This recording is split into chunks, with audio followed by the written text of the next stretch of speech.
It will take a year to get the American troops out. Do you hear me now? That's the truth. It will take a year to get them physically out.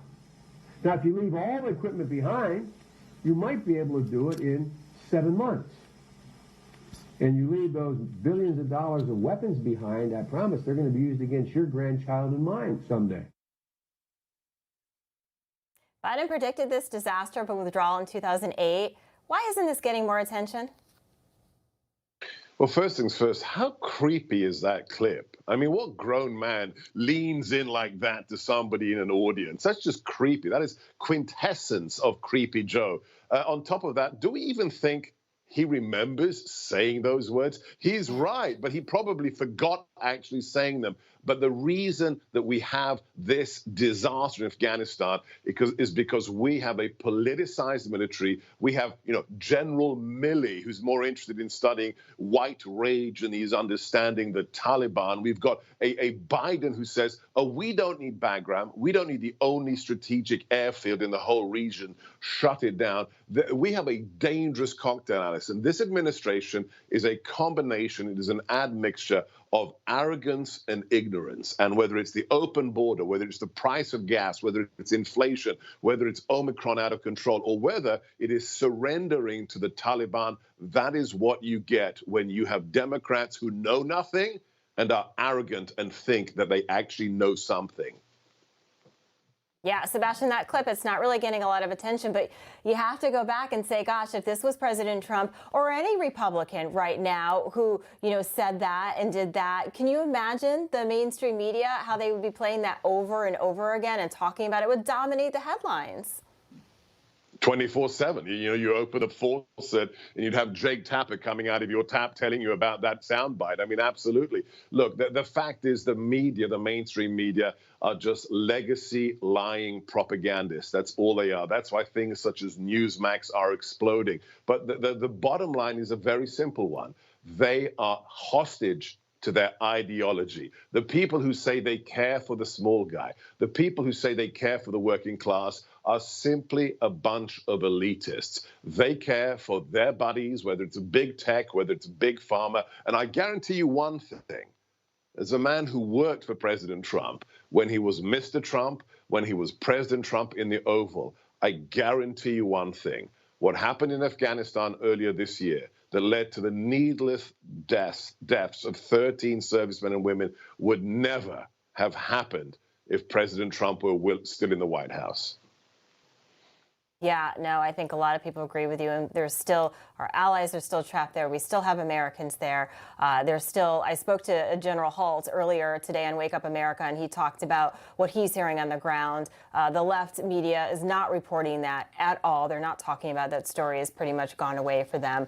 Speaking of the left media, Sebastian, I wanted to get your reaction to Biden's Christmas Eve phone call. It's the Let's Go Brandon joke that engaged the left. Take a listen. I hope you have a wonderful Christmas. Well, yeah, I hope you guys have a wonderful Christmas as well. Merry Christmas, and let's go, Brandon. Let's go, Brandon. I agree.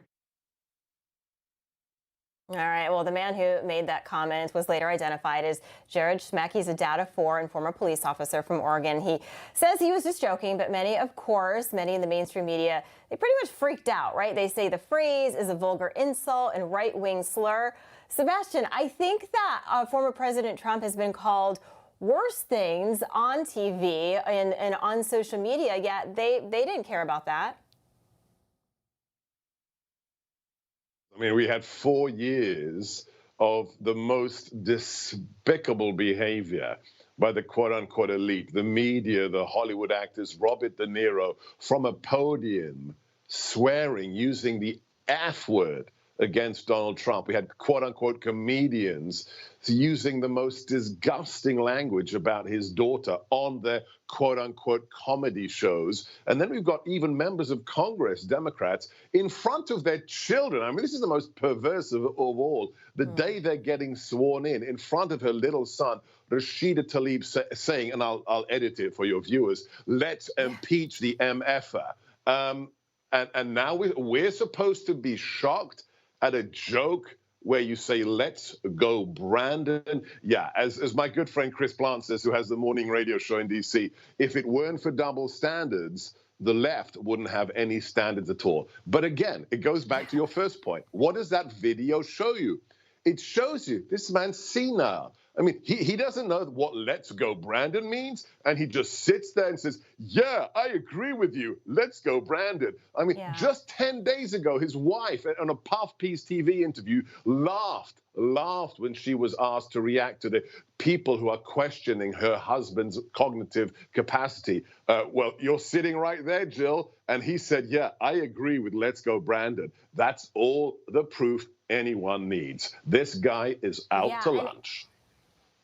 And Sebastian, I think that's the bigger story, right? It's not about this. It's about him not knowing what that meant. I mean, he has a team. This has been going on for months and months and months. And if you watch that clip a little longer, you saw Jill Biden's head kind of go down, thinking, oh, gosh, did he just say that? So you know that she knows what it is. Yeah, and I think that's the bigger story. Why doesn't he know what that is, what that means? Well, it goes to what I just heard last week. So a good friend of one of my producers who's in the Secret Service, who has the detail when, he's in Delaware, says that he sees Joe Biden for hours at a time, 2 or 3 hours, sitting, staring out a window. What?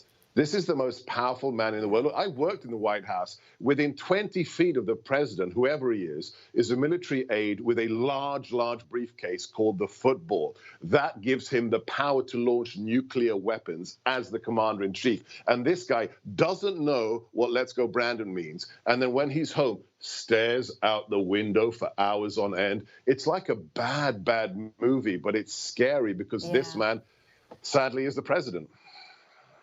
Right. No, you're right. It's very scary. Absolutely. Well, Sebastian Gorka, thank you so much for your time today. We hope you have a great New Year's, and you make sure we check you out on the weekends. Absolutely. The Gorka Reality Check on this weekend. I appreciate it.